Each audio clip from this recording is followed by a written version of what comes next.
the Strength of America podcast. All right, welcome to episode 4 of the Strength of America podcast. Bob Davis. Bobby Davis. Sorry, messing with me today. All right. Today's topic, Bobby, what are we doing number 4? Today we're going to talk a little bit about a recent experience we've had. We wanted to tie it a little bit into some of the talk that we've spoken about, ACL injury and different things about that. So we wanted to kind of groove into a subject that aligns with that a little bit. And wanted to talk a little bit about one of my volleyball players. Recently she was doing approach jump work, different things like that. She wanted to work on, obviously, getting an increase in her approach jump, trying to jump higher and work on getting that up. So one of the things I realized that when I was watching her physically do her approach jump, when she do her standing vertical jump, it'd be pretty good. When we do her approach jump, she'd come into that jump, knees would collapse in, different things like that. She wouldn't utilize her body in the ground right to where she could actually produce force and get in a good position. But also on top of that, noticed that a lot more of my volleyball girls, which we've done a little more work on, was had some limited ankle mobility. So, maybe they weren't getting the right position, maybe they were using the ground right, getting the knees right, but they just literally couldn't get up or get in position because they just couldn't move well with their ankles or have enough. Well, that's why part of this you're going to see in a minute here. We're going to pop up a video for you, and you can take a look at exactly what he's talking about and see with your own athlete, have them do this. Just like you did the ACL test before, how they squat, how they pause, jump, land, what's going on with their knees and body position.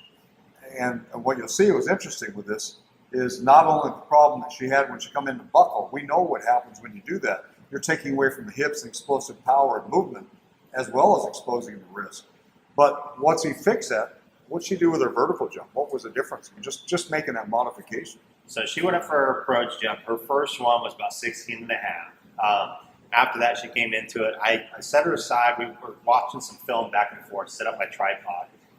That's something, by the way, I'd encourage you guys to do with your athletes, especially when you got some smaller group time or different things like that. Set up a tripod, just watch and analyze a little bit.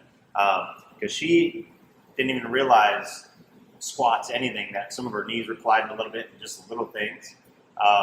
So that was a big tool. But she was just going through about 15 to 20 reps on her own. We come back and forth a little bit. But once she was going through about towards the end of her reps, she got one where she got a few more tabs on that vertex. And she went from 16 and a half to 18.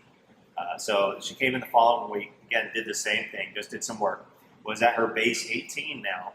And then from there, she hit another good one, went up to 19 and a half. So, all the way just from 16 and a half to 19 and a half, that increase there, 3 inches, and not even trying to obtain any more strength or power or spending that time in the weight room, just by some mechanical things and using the ground and using her body right, and she was able to get that big increase in a short time. Yeah, and again, because I've heard this before, we do things because, again, after 30 years of doing this with athletes, I'm seeing now speed and power programs pop up around, not only the valley, but around the country, which is great. We want these kids to get involved in it. But our approach has always been about, let's get the technique first. Let's get them safe. Let's get them where they need to go. And it's not a little soft program. They're still going to work when they're getting in there. But if they get the mechanics right, just look what that happened. In that week and a half time, she didn't all of a sudden gain 3 inches of power to get up there. She did in a sense because she got there, but not her muscle strength didn't gain that much in a week. But the technique of how she was doing it, and we also got her thinking a little bit more about, it's not just jumping. Too many kids think they're jumping. Here's my target. But they forget about the base, what's going on the ground. It's creating power. And what we tell our kids to get involved in it is, they've all seen the Avengers and Hulk. What I want them thinking about is what happens to the ground when Hulk leaves the ground and takes off. It's just crushed. He's destroyed. We understand when he lands and does it, he's like 3,000 pounds. But when he takes off, he's pushing that ground. He's destroying it coming up. We've got kids when they jump and they move on the grass that are starting out in our camps that barely move the grass. So we need to explode. We need to create power when they move. So watch this video so you get a better idea of what we're talking about, and then we'll come back with a couple more things for you.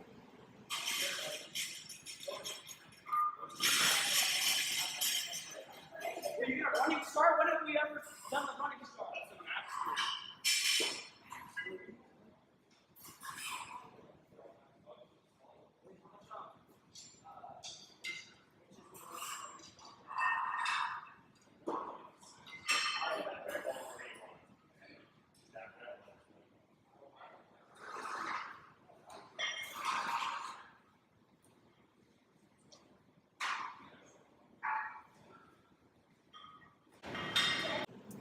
So hopefully by watching that video, you saw some of the things that we saw. And I wonder if you noticed that as she went through, without even saying anything about her landing, by how her starting off the jump and thinking about the process and her knees and her realizing that, wow, each rep I could physically feel my knees where my body position is at. But as she went through these more reps, without saying anything about the landing or the backside of the jump, she started to land in a better position each time. Her knees were already locked down. She landed in a solid position. So not only was she getting the benefits that she wanted, but also in a sense, indirectly, we were getting what we wanted, was that safe landing. So, And again, we got more power, and her better landing isn't only to protect the knees when she's down there, but that athlete that's got a better landing with hips back, knees are bent, they can react faster. And that's what we're after. Because how many times does that one jump, it's over and it all worked? You got to rebound. You got to keep going. You got to keep moving. You drive and you go until the play is over. So that's a big part for us, is they're getting those pictures.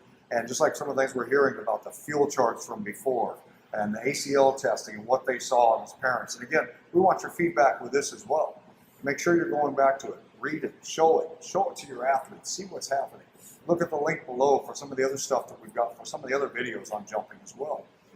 And then for our quote of the week, unless you got something else, Bob, this one comes from, and again, Cowboy fan or not, everybody was a fan of Tony Dorsett. And one of the big things he said going out is he's a strong believer in practicing like you play. Okay? So you're going to play hard. We know they're going to play hard. They're going to go. We want to practice like they play. When they do that, little things will make big things happen. And that's all we want. Just little things. Keep that going over time. You got some huge gains. Let's get the work ethic. Let's figure out what we're doing and why. But let's take a look at the technique.